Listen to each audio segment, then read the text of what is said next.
Hello and welcome to the CNBC-TV18 special. Through this week, we brought you conversations here from Davos 2023. And joining me now is the minister who's representing India here at the World Economic Forum's 53rd annual meeting, Smriti Irani. Many thanks for joining us here on CNBC-TV18.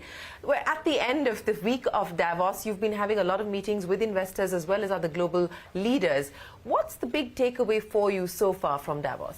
I think that I had the distinct privilege of being a young global leader at WEF in 2015. The interface when you are a YGL vis-a-vis the interface when you are a minister, there is distinct change in conversations and strategies. Just dialing back to around 2014, there was an air of pessimism about India when it came to transparency in the regime.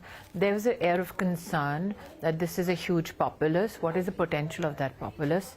There was a conversation which was very meekly done about whether we have the potential to have a leadership that gives political stability so that investment can prosper.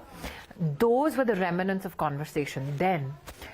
This time around, it's my first participation as minister. What are the takeaways, as you say? But let me give you a foundation of the conversations that have transpired thus far. There are four ministers here. One, Minister Vaishnav, who represents the telecom and digital agenda of the Government of India. Minister R.K. Singh, who represents renewable energy and the prowess that we've unleashed thus far and what we hope to achieve in the coming years. Minister Mandavia, who represents not only health, but he's had a legacy in strengthening port systems, shipping logistical conveniences, and looks after fertilizer. And then there's me, the unlikeliest of human beings, at an economic summit, because I represent now currently in my portfolio women, children and minority affairs. But that's hardly unlikely, because those are crucial economic matters. So let me say why, because you've done this and been there for a very long time now. The agenda that India has set is that at the altar of reform, at the altar of investment, you need not sacrifice inclusive growth. The agenda India has set is not only the scale at which you can operate administratively and from a corporate point of view, but not only the scale, but the diversity of the issues that you can address. The added part of it is, what do you do when you are faced with a once-in-a-lifetime pandemic? That is a time when your talent pool is challenged. That is a time when your resources are stressed. That is a time where people say they're differentiated responsibility, but there has to be a cohesive global response, and where you stand in that response. So what do I see now? As we come to a close of the summit, we are at the precipice of new beginnings. From an investment point of view, I would like to elaborate on one or two segments. You talk about gender, and you say that I'm well placed here. We are not here because we see gender as an affirmative action alone. We have made an economic case for gender justice. We have made an economic case for inclusion. The Prime Minister has moved, and I've said this before in a conversation with you, from looking at welfare activities to social strategies. And that's a huge change, not only of narrative, but also administrative practice. For instance, Manrega.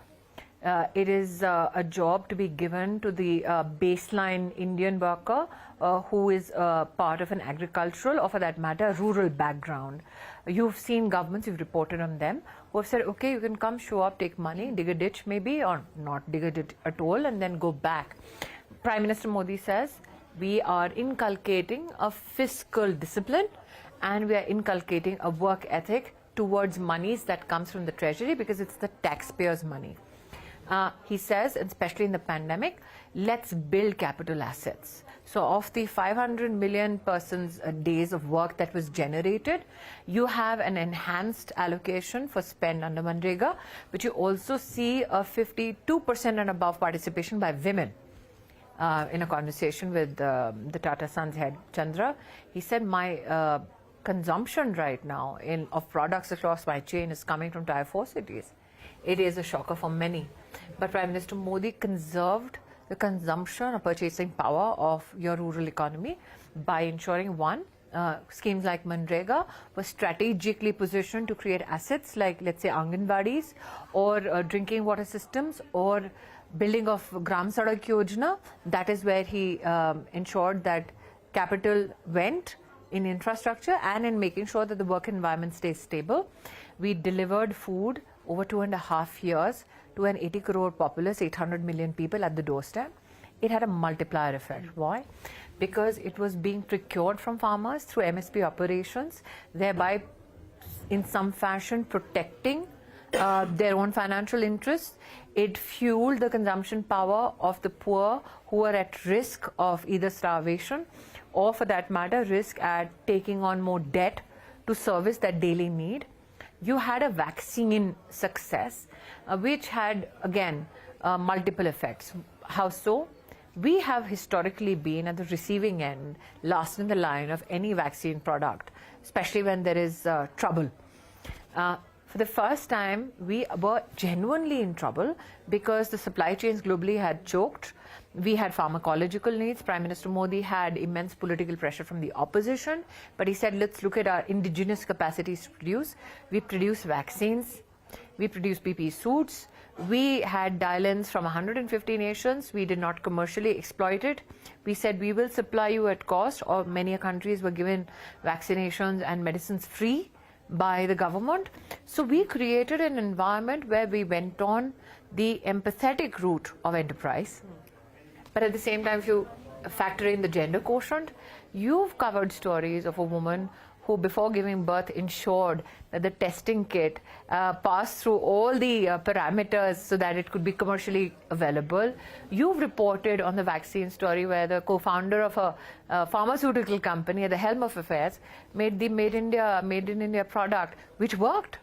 There were many naysayers internationally who brought about the pressure for a foreign vaccine, and here you had a company in the south of India, co-founded by a woman, who said, we'll make a vaccine with the back against the wall, but we'll do it at low cost, we'll do it at high quality.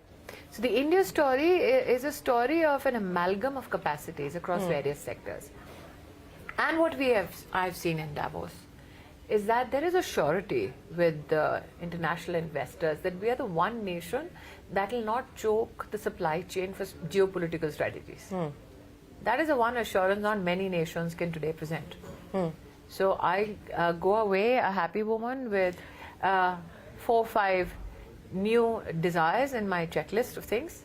I've been in conversations with technology company, and they agree. We need to make a case in economics for women in STEM, not be happy with only entry-level presence of women in R&D labs. I want to see more and more women own science-based enterprise. We have agreed in conversations that there is a gender bias in algorithms which needs to be reflected upon. We have agreed that India has made the case that when financial support for credit is given, like Mudra was, without collateral, especially for women, we have seen that out of the 320 million loans, 70% beneficiaries being women, their NPA is around 1%, which means that they make for good people to give credit to. So how can we now support them so that they can go up to a mid-sized company level? Those are conversations which do not prescribe that we are looking for a dole. Those are conversations which indicates that we know how to do business, and we are open for business 24/7. And especially if you're a woman, 24/7, 7 days a week, 30 days a month, 365 days a year. You're there. That is good. That is good to hear. That is good to hear. But you talked about a couple of things. You talked about new beginnings, and that's what I want to address with you. What can we expect when you say new beginnings? Have there been conversations in terms of new investors who are looking at India, in terms of fresh investments, existing investors who are looking at adding capacity in India, adding investments in India? You also talked about a checklist that you want to go back and, make that your to-do list. What are the top items on that to-do list? So let me give you a kind of a taste of the variety of conversations that we've had. I've had a conversation with Microsoft philanthropy team, but also a systems team. I had the distinct privilege of being Minister Education in 2014 when I remember Nadella coming to India and saying, what do you need?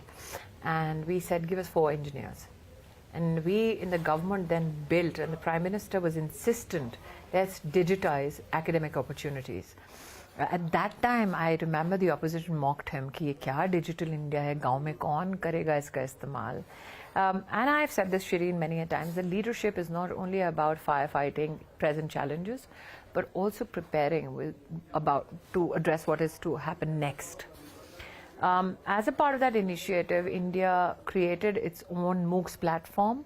Today we have over 1.5 crore kids, in fact 1 crore 70 lakh students who educate themselves across 2,000 courses, and the cost of that education is not more than 600 or 1,000 bucks. That's a huge volume. We in our country had digitized all our school books from class 1 to 12, K-12 as they say this in the Alps, and we did it in 30 multiple languages. If you look at the pandemic offtake, and I'm not talking about the private sector, I'm talking about government school offtake, 2.5 billion learning sessions. If you convert and see the numbers in minutes, I mean, it's 30 billion plus, but it's done in 30 languages. So I think that when we have a conversation with Microsoft Philanthropy, we say, put your money, like I said, women in STEM. When we meet energy companies and those who are inclined to invest in renewables, who are fascinated by the hydrogen mission that has been pronounced by the Honorable Prime Minister, it has a component of 600,000 new jobs. So when you sit at the table with luminaries of the industry in the skill segment, there is a recognition that Davos and the world today wants to look at the ambition of 600,000 reskilling prospects till 2030. And I, as a very proud Indian, said, well, we in India can meet your target alone. Yep. So we have those people now on the table who say, I said that I don't want to look at skills from the perspective of entry-level skills or just soft skills. Can we look at skills like precision engineering? Can we look at skills which looks at the participation of women in AI as owners of businesses that are fueled by AI? When we speak to them today, we speak about not only AI and not only precision engineering, we talk about even infrastructure companies, that we do not want to reduce women to FMCG roles alone or segments alone. Can we look at these heavy machinery industries where we see more and more? And let's say clean energy, renewables, who are the leaders there? And those are conversations that I want to take back home, because they have a systemic impact on your entire academic chain as well. Because for you to prepare that mindset for females, not to be only, like I said, entry-level associates in a business, but to create that leadership. For instance, I spoke to somebody who runs an engineering company in Bangalore. They came to India to have a conversation to say, we were a part of that room and we want to know how can female engineers equally become great managers so that they can take the top positions in our corporate ladder. Those are great conversations to have, take back home and provide solutions to. But you know, to the point about states not honoring their commitments, the Niti Aayog puts together a report which judges states on various parameters on the ease of doing business and so on and so forth. And it's actually the opposition-ruled states that are emerging at the top of that list. So they are taking the reform process forward. They're presenting India in the light that you want them to. I think that what is fascinating is that there is admission, or this projection of yours at least confirms that Modi does not mind acknowledging, because he's the chairperson, he leads a Niti Aayog. One has to recognize that. So all the opposition members who say Modi does not recognize our talent, does not recognize our contribution, needs to see this part of your interview. There is a recognition that yes, he's structured a framework where you have to profess what are your agencies of change and reform to attract more and more businesses. I did not say that states won't keep up with their commitments. I'm saying let's look at our commitments from a national perspective. So let's say, and again, I'm giving you a personal experience here. When we did PPE suits in Feb end of that year, WHO came up with its standards. We had no raw material. We had no labs. We had no machinery. We got together with industry in the first week of March. I still remember there was a team of 60 people between officers in industry. And our first order was to find out where can we find some semblance of a raw material. We found it in Pagwada. And then we found it with a lady who says, I don't have the money, but I have this raw material, but I haven't tested it. It was a lockdown area. We sent somebody from the police to pick up that sample. that policeman said, "We leke kahan jaun?" We sent it to the district headquarters, then from there sent it to the nearest airport, then flew it down to Coimbatore. Different political ideologies and political systems governing administration there. Coimbatore stayed up 48 hours in that lab to test, and called up Phagwara and called up Delhi and said, "Listen, this works." But Coimbatore said, "I can't do this alone. So if you want to do something, I need more labs." We call up DRDO with a call to Defense Minister and say, "Can we please get new labs?" DRDO, a good friend of mine at that time, Tessie Thomas, she still is a friend, leading it. I said, "Tessie, can we just do a turnaround?" She said, "Absolutely." 11 labs turned around 1 week. Does Tessie vote for BJP? I have no clue.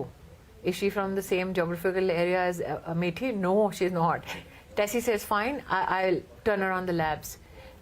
I call Anil Agarwal. I said, "There is no money, no machinery. I have not a rupee of subsidy to give." I said, "You do a lot of CSR, but you also help out businesses." He said, "What do you need?" I said, "I think I have the CII head of textiles, Gautam Nair. Gautam says, I have a factory in Gurgaon, which is short. If you can get me the machine, I have people, I'll put them, I'll pay the money for the people, but I can't pay for the machines, I have no money." I call up Anil Agarwal. I said, "So please, Gautam needs 30 machines. He said, "Where are the machines?" He said, "They are in Japan." He said, "I can give them money for the machine. I can't go to Japan." I call up Jay Shankar and I said, "There are 30 machines in Japan." He says, "I'll make the arrangements." You get the money. I said, "I got the money. You get me the permissions." He said, "We need a plane." I call Hardeep. I said, "I need a plane." He said, "Yes, we'll get you a plane." That is how we made from 0 companies in March, first week, to 1,100 companies by May end, and in June we were the 2nd largest exporters in the world. And in between all of that, I called up every industry leader to say, and in that chaos, one of those days when I'm calling people, where can we elaborate and expand on our manufacturing, I have an officer running in my corridor and saying, "Listen, while you're making this, can I make the swab? It is not my constitutional or administrative locus standi." I said, "Why would you want to?" He said, "Because swab abhi 10-15 रुपए का आ रहा है, मैं 10 पैसे का बना सकता हूँ." I said, "How can you?" He said, "Somebody in Johnson & Johnson, I took out the earbud, I took that thing, and I have somebody in Pune, that guy has no money, but he can give me the..." That is how we built what we built. People stood up. They recognized there was financial constraints. They recognized there was a medical emergency. They recognized that everything had shut down. But we were running in lobbies that need not belong to only governments. We were running in and scrounging our brains. 12 in the night, I was typing a press release for my secretary textiles. In hierarchy and protocol, that does not happen. And I told Ravi, I said, "You tackle your call with industry. You have to write a page. Let me write it for you." So I think the pandemic story is a story of collaboration. It's a story of tenacity. And it's also a story of Indian talent. And that is what brings me with such And telecom, considering all the phone calls that were being made. Of course. But can you ever, Shereen, you've had a long-standing reportage history in Indian politics. You have seen where minister couldn't stand another minister in another regime. Can you imagine one minister, and I'm the youngest in the cabinet, calling up Jay Shankar at 12, waking up Hardeep at 1, calling somebody else in Coimbatore, calling somebody in DRDO. It has happened because we came together, we realized it's not a crisis of the government alone. And it's not an Indian crisis. It's a global pandemic. But the question that I left WEF with and investors with, is this the last pandemic? You are assured of only one thing. You are not assured this is the last pandemic. But you are assured the next time your back is to the wall, India will show up.